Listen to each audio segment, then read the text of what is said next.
విధంగా భయపడుతున్నారో చూడండి అధ్యక్ష. ధరణి అడ్డం పెట్టుకొని వందల ఎకరాల భూములను కబ్జా చేసిన వారు సిగ్గు లేకుండా ఏ రకంగా అరుస్తున్నారో చూడ అధ్యక్ష. సిగ్గు లేకుండా అరుస్తున్నారు.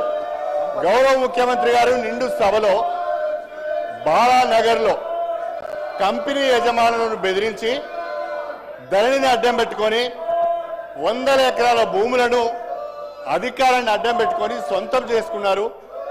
స్వయంగా ఒక మాజీ మంత్రి ప్రస్తుత ఎమ్మెల్యే పేరు తీసుకొని వారి బంధువులు ఈ రకంగా చేశారని చెప్పి ముఖ్యమంత్రి గారు సభ దృష్టికి తీసుకువచ్చి మీ ద్వారా హౌస్ కమిటీ వేయాలని వారు ప్రతిపాదిస్తే సిగ్గు లేకుండా అరుస్తున్నారు అధ్యక్ష. నిజంగా నీకు నిజాయితీ ఉంటే, నిజంగా మీరు తప్పు చేయకపోతే హౌస్ కమిటీకి ఒప్పుకోవాలని చెప్పి కోరుతున్నా. దయచేసి మీరు తక్షణమే హౌస్ కమిటీ వేయాలి అధ్యక్ష. ఇంకొక విషయం, సభ్యులు ప్రవర్తిస్తున్న తీరు అధ్యక్ష, సభ్యులు ప్రవర్తిస్తున్న తీరు రాష్ట్ర ప్రజలు గమనిస్తున్నారు. కొంతమంది సభ్యులు సిగ్గు లేకుండా శాసన సభ్యులమనే విషయాన్ని కూడా మర్చిపోయి అరుస్తున్నారు అధ్యక్ష. ఇది సభ సాంప్రదాయాలకు మంచిది కాదు. దయచేసి వాళ్ళను మీరు నియంత్రించండి. అదేవిధంగా ముఖ్యమంత్రి గారు కోరిన విధంగా హౌస్ కమిటీకి మీరు అనుమతి ఇవ్వాలని చెప్పి మిమ్మల్ని అభ్యర్థిస్తున్నారు అధ్యక్ష.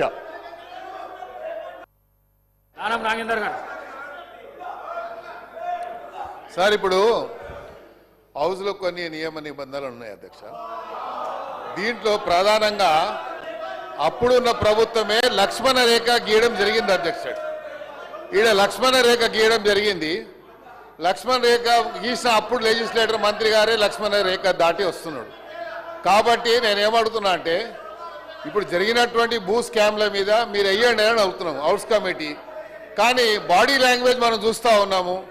మరి మీ బాడీ లాంగ్వేజ్ మా బాడీ లాంగ్వేజ్ యూజ్ చేస్తే ఎట్లా ఉంటుందో మీకు తెలియదు. ఇంకా మీరు చేసే పద్ధతి ఏదైతుందో మేము చేసేది చేస్తే గతంలో కూడా ఇలా మాట్లాడితే తప్పుడు సమాచారం పోయింది అధ్యక్ష. దయచేసి సభ్యులు అడుగుతున్న డిమాండే అర్థం చేసుకోండి అంతే. మరి అందరూ అదే చెప్తున్నారు కదా అధ్యక్ష. మీరు హౌస్ కమిటీ ఎందుకు వేయడం లేదు? మీరు హౌస్ కమిటీ వేయండి. చాలా భూ స్కామ్ జరిగింది సార్. 1 కాదు 2 కాదు, వేల ఎకరాల స్కామ్ జరిగింది రాష్ట్రంలో. మరి ఈ రోజు కూడా అధ్యక్ష, ఈ రోజు కూడా చెప్తా ఉన్నాను నేను, మా సొంత భూమిని కేటీఆర్ గారు ఒక కంపెనీకి హ్యాండ్ ఓవర్ చేశాడు. నేను కావాలంటే రికార్డు మీకు ఇక్కడ సబ్మిట్ చేస్తాను. మా సొంత భూమిని కేటీఆర్ గారు ఒక కంపెనీకి ఇచ్చారు అధ్యక్ష. నేను కావాలంటే ఇస్తాను, రికార్డు తీసుకొచ్చి మీ ముందు పెడతాను. చెప్పుకోలేకపోయినాం అధ్యక్ష. నోరు లేక నోరు బంద్ చేసుకొని కూర్చున్నాం.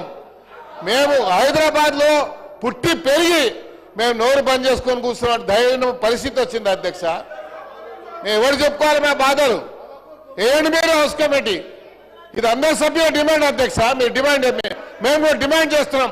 చీఫ్ మినిస్టర్ గారు దాని మీద మేము కూడా డిమాండ్ చేస్తున్నాం. ఏంటి మీరు హౌస్ కమిటీ? మేము ఎంత నష్టమైనా మాకు తెలుసు అధ్యక్ష. మా కుటుంబ సభ్యులది ప్రాపర్టీ, హార్డ్ ఎర్నింగ్ మనీ, మా ఫాదర్ కష్టపడి సంపాదించిన ప్రాపర్టీ పోయింది మాది. నాయన్ రాజేందర్ రెడ్డి గారు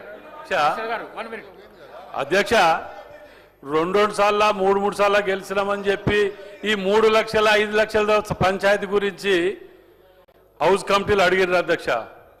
కానీ నేను వచ్చిన కొత్తలకెళ్ళి 200 కోట్ల ప్రాపర్టీ సిటీ సెంటర్ల టిఆర్ఎస్ కార్యాలయాలకు కబ్జాలు పెట్టినరు. ఇన్ఫర్మేషన్ యాక్ట్ ప్రకారం పట్టుకొచ్చి నేను నోరు నెత్తిన కొట్టుకొని మీడియాలో అసెంబ్లీలో మొత్తుకుంటే ఎందుకు దీని మీద ఇది జరగట్లేదు అధ్యక్ష? ఇవాళ వీళ్ళది కనుక ఇది నేను ప్రూవ్ చేయకపోతే అధ్యక్ష 24 గంటల్లో నా ఎమ్మెల్యే సభ్యత్వానికి రాజీనామా చేస్తా అధ్యక్ష.